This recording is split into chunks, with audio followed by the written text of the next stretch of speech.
Up front with Lester Kiewit, in for Refilwe Muloto. Chris Smith, the Naked Scientist, you there with us this morning? Good morning, I certainly am. Are you a Peppa Pig parent, a Peppa Pig dad? I have to say, it's not at the top of my viewing list. My kids used to love it though, and they really like the voices because Peppa Pig is actually quite posh and is very well spoken indeed, which is quite funny given that pigs are sometimes viewed as quite, dirty kind of go anywhere type characters, and then you've got these extremely erudite, very posh pigs. It's quite a contrast, isn't it? But no, I'm quite glad we're beyond that era now. Very much true. What are you kicking us off with today? Well, for me, I think one of the most poignant things of the week, because it kind of says pushing the boundaries, it kind of says taking us into new frontiers, was the announcement this week that Victor Vescovo, the American explorer, made it deeper than anyone's ever been before. And I don't mean psychologically deep. I mean as in to the deepest point on the Earth's surface. He got to the bottom of the Challenger Deep in the Pacific. And the depth he got to was so deep at 11 kilometres that actually you could have stood Mount Everest next to him and Mount Everest would still have been a kilometre underwater. It's just awe-inspiring. But the really poignant thing about his mission, which took him 4 hours to get that deep down, and the pressure down there was about 1,000 times the pressure that one encounters at the surface, was that alongside 3 new species that had previously not been described before living down there, so the ocean floor is teeming with life, there was also a hunk of plastic. And they knew it was plastic, and they knew it was definitely of human origin because it had writing on it. And it really focuses your mind to think that the detritus that we're spitting out all over the planet's surface is making it into places that we haven't even been to yet. And we pay a lot of attention in sort of these bulk plastics, the straws, the plastic bags. I think what's also is a concern is sort of this micro or nanoplastics, that sort of comes from the fibers of our clothes, the microfibers of all our industry products. And that then also finds itself into the food that we eat via the fish. And that is also having an effect, not just the plastic that we can see, on the ocean surface. But the plastic that we can see turns into that plastic you mentioned that we can't. And this is the other concern, because plastic doesn't naturally rot away because nature hasn't had long enough to evolve a way to attack the chemistry that's in plastic. That's why it's so resilient as a material. But when you put lots of plastic in one place, like in the ocean where you've got plastic bumping up against other bits of plastic, or you expose plastic to ultraviolet radiation, so plastic just left on the land surface exposed to the sunlight, this does break apart the particles and it reduces macroplastics into these micro and even smaller nanoplastics. They can then wash into the sea where, because they're made of plastic and therefore they're oil in origin, they like to bind to other oily chemicals. And this means they end up as almost like a container for other molecules that are oily and can include other oily products that are bad for you. And so these tiny plastic particles in the ocean can go around collecting up a toxic cargo of chemicals that can be harmful to health. They then get filtered out by filter-feeding organisms, and they get into the bodies of those filter feeders, which themselves then become food for bigger animals, and those bigger animals can ultimately become food for us. And so in this way, you've got this way of concentrating through the food chain, both the plastic itself, but whatever the toxic cargo is, it could be hanging on to. We are speaking to Chris Smith, the Naked Scientist. Brian in Somerset West. Morning, Brian. What's your question? Morning, Lester. Morning, Chris. Chris, we were talking about difficulty with electric cars holding charges, the batteries. And last year you mentioned that something they were looking at is taking water and somehow charging the water, using the charge of the water, then throwing that away and filling up with new charged water. Has there been any sort of progress on that system? Hello, Brian. You have a very good memory. And in fact, it wasn't water, but it was a particular compound of tungsten at a very high oxidation state. And the inventor of that concept was Professor Lee Cronin from the University of Glasgow.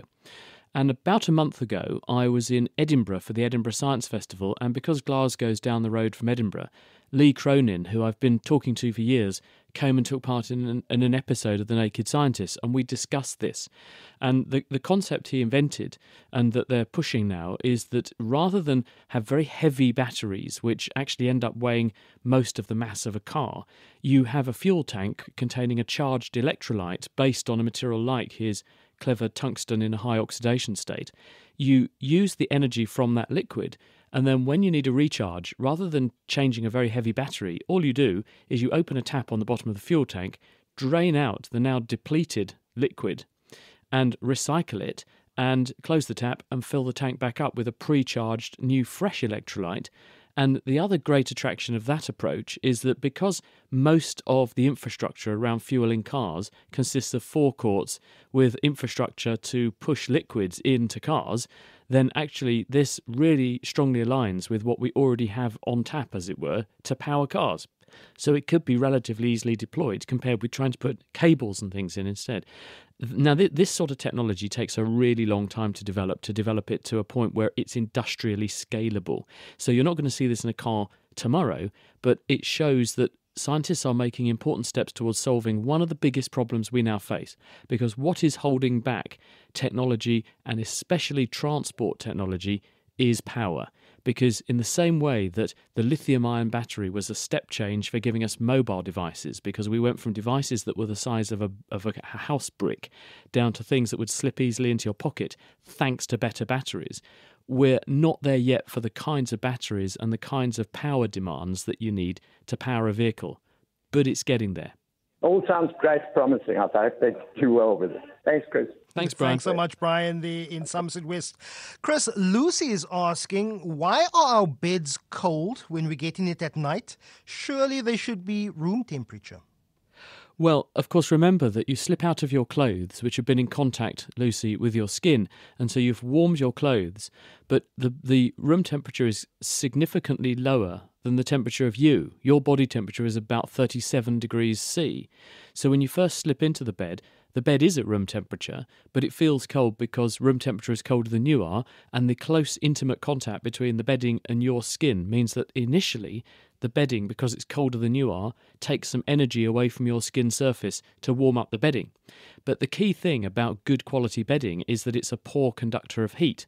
So it doesn't feel cold for very long, because as soon as it gets a little bit of heat into it, the heat can't go anywhere, so it stays close to you, and pretty soon the bedding is giving as much energy back to you as you're giving to it. There's a dynamic equilibrium, so it stops feeling cold. Surfaces that are very good conductors of heat, on the other hand, they feel cold and they stay feeling cold. So if you have a stone floor or you have a metal floor, for example, in some instances you might walk into an area and there's a metal surface. It feels very cold compared to, say, a wooden surface. Wood is a poor conductor of heat, so it very quickly warms up and feels like a nice warm surface. Surfaces like stone that conduct the heat away quite quickly, or metal, tend to stay feeling cold for much longer. Before we go to Joe in Ottawa, I have a similar question for you, Chris. I like being snuggled in blankets, but I temperature regulate by just keeping 1 foot out of under the covers, because sometimes I get too hot, and I believe that if I just put 1 foot out, I temperature regulate. Why do we do that? Well, the human body tries to maintain a constant body temperature. We're so-called homeothermic, unlike other animals which are poikilothermic. They rely on the external environment to contribute to how warm they are. And in order to keep our temperature about the same, we have a number of strategies. One of them is our metabolism, and the more energy that we burn in our bodies, the warmer we get. And we have a basal metabolic rate, which is accounting for roughly half the calories that we burn off in a day before we've actually done anything. And that metabolism contributes heat, which, if the environment is already warm, you have to get rid of. We also have other strategies to save heat. So if we get if we get into an environment that's too cold and we're losing more heat than we're making, we then up our game and increase how much heat we're producing to keep our body temperature stable. So one way we do that is we shiver. And when we shiver, you produce useless muscle movements, but because muscles are only about 20% efficient, 80% of the energy that you burn in moving a muscle is actually released into the bloodstream as heat. So shivering is a really useful way to generate additional heat. And then we've got other strategies like pulling blood closer to the body core and depriving the skin of a blood flow, and this reduces the rate of heat loss. Or we do the opposite. We push more blood towards our body surface to lose more heat more rapidly. And then we do other things which are more complex behaviours, like we retreat into the shade, or we go out into the sun, we take a coat off, we put a coat on. And so you're sticking your toes out of the end of your duvet is pretty much the same strategy. It's your body's temperature has gone a little bit higher than you'd like, you feel a bit uncomfortable, so you take a measured movement to to sort of re-achieve equilibrium and lose a bit of heat so that actually your body temperature stays more comfortable or at a level that's more comfortable for you. Joe in Ottery, thanks very much for holding on. Hi, morning. Hi, Chris. I just wanted to find out what your take is on the data regarding climate change and, the CO2 emissions. And, there's been a lot lately in the news on it. And I'm frequently having arguments with people that I don't know on Facebook about whether climate change is real or not. And I get quite frustrated with the denialists. And I just wanted to know what your feeling was on the data and, the projection of, 10 years from now, things are going to be catastrophic if things don't change in a big way. Hello, Joe. The bottom line is that there are 7+ billion people on Earth and all of them have a carbon footprint. Each of us every year is chucking out tons and tons and tons of carbon because of our activities, the electricity we use in our homes, driving our cars to and from work, dropping the kids off at school, doing the washing, doing the ironing, cooking dinner. It all comes at an energy cost, and that usually has attached to it a carbon cost. And that's before we've even hopped on an aeroplane and gone on holiday. Yeah. And the measurements that scientists are taking every sort of few days, there are measurements made of how much carbon dioxide is in the atmosphere. And this number is climbing inexorably. And in recent years, we went beyond 400 parts per million for the first time ever. We'd never seen carbon dioxide levels that high in the history of humankind. And what scientists do when they make these sorts of interpretations about climate and that kind of thing is that they look at the past, because as a famous person once said, if you don't learn your history and learn from the past, you're doomed to repeat it. So if we look in the historical record, how do we find out what the climate was doing? How do we find out what the atmosphere was doing? Well, you can do this in several ways. One way you can do this is you can look at ancient rocks, because written into ancient rocks is a chemical fingerprint of what the weather was doing, what the climate was doing, what the temperature was doing, because there are different amounts of different isotopes or chemical forms of things like oxygen, which is in water, of course, which are preferentially incorporated into these cycles at different temperatures. And so you've got a rock record which goes back millions of years of past climate. We also have a more recent snapshot where if you drill down into the ice of Antarctica, which scientists have done, collecting cores of ice, a kilometre down or more into the ice, this records a timeline because we know how fast the ice is forming in Antarctica.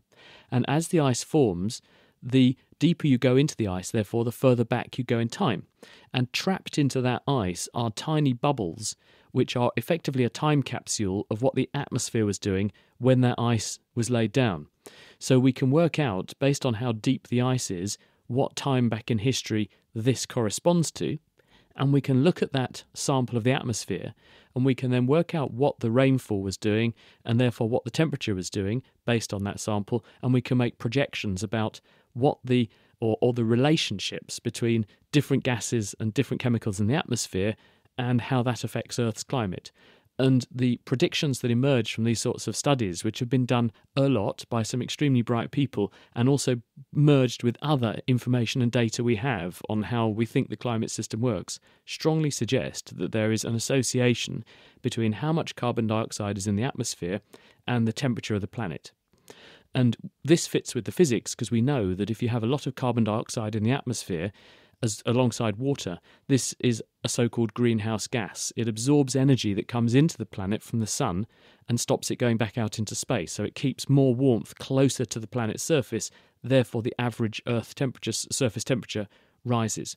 So we have this both measured data showing what happens when carbon dioxide levels are higher or lower on Earth's temperature, and we also have the physics and the chemistry that we know is going on in the atmosphere today. And when you put all that together, the story that emerges is the more carbon dioxide we produce, the more we're forcing the planet to warm, and the more we force the planet to warm, the more we're going to change the climate. I want to go now to Rod in Muizenberg. Thanks for holding on, Rod. Pleasure. Good morning, Chris. Am I on now? Yes, you can ask your question. Chris, my question is about the efficiency of batteries. In other words, if you need, let's say, a kilowatt hour to charge the battery, how much of that can you get back from the battery and the different batteries? Hi, Rod. The answer is it depends, as these things always do, on the efficiency of the battery. Batteries are lossy when you put the energy in the first place and when you get the energy back out, because the battery itself has electrical resistance. So when you pass a current through the battery as it's discharging or charging, then that current is encountering that resistance, and therefore some energy is going to be wasted as heat. The batteries we have these days are pretty good, actually, but they still get hot. If you're running your computer on your lap, which actually we're all told now we shouldn't have our laptops on our laps, contrary to the name, because they can make, especially if you're a man, they can make your lap too warm, and this can be bad for your sex life in terms of stopping your sperm production. So don't do that. But if you feel the underside of your computer when it's working quite hard, where the battery is, the battery will get warm. And this is energy being wasted. Now, I don't know the precise number for the efficiency of the different classes of batteries, but all of them are going to encounter this problem. But we are getting better at having better electrodes in those batteries, which have lower internal resistance, and so more of the juice that comes out of the battery turns into useful work and less is wasted. But it's certainly non-zero, and it can be an appreciable amount in some battery designs. Thanks so much, Rodney. We want to go to Pauline in Tukai. How are you doing, Pauline? Not too good. I'm fine. I wanted to ask, Chris, what makes you cough? What happens to your lungs? I'm trying to get rid of a bout of bronchitis, and you cannot stop your cough. No, Pauline, you can't. It's there for a very good reason. And the whole coughing reflex originates from clusters of nerves.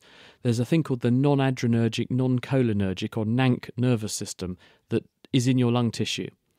And that system is sensitive to irritation on the surfaces of the lung airways. And anything that irritates, blocks, causes the lungs to be collapse, the airways to collapse or to be inflamed, irritates these nerves, which send those signals back to your brain stem. And the brain stem is the part of the brain below the main top of the brain that connects the brain proper to your spinal cord. And in the brainstem are lots of nerve circuits that control the things that we don't consciously have to think about.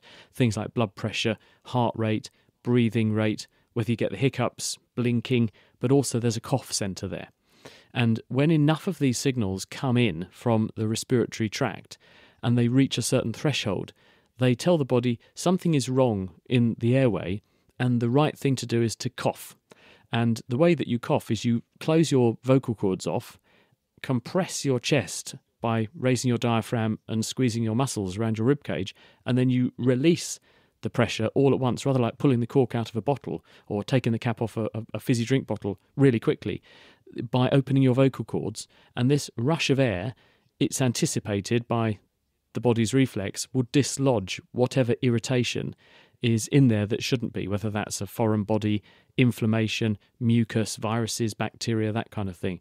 And so it's there as a protective reflex to clear your airway, and that includes the airway right down to very deep reaches of your lungs.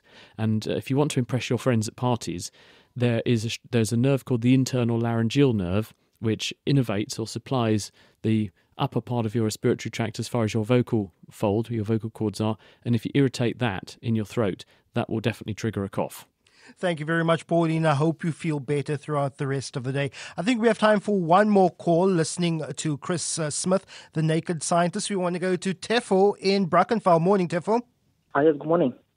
Chris, I wanted to find out whether this is just a physiological anomaly with me.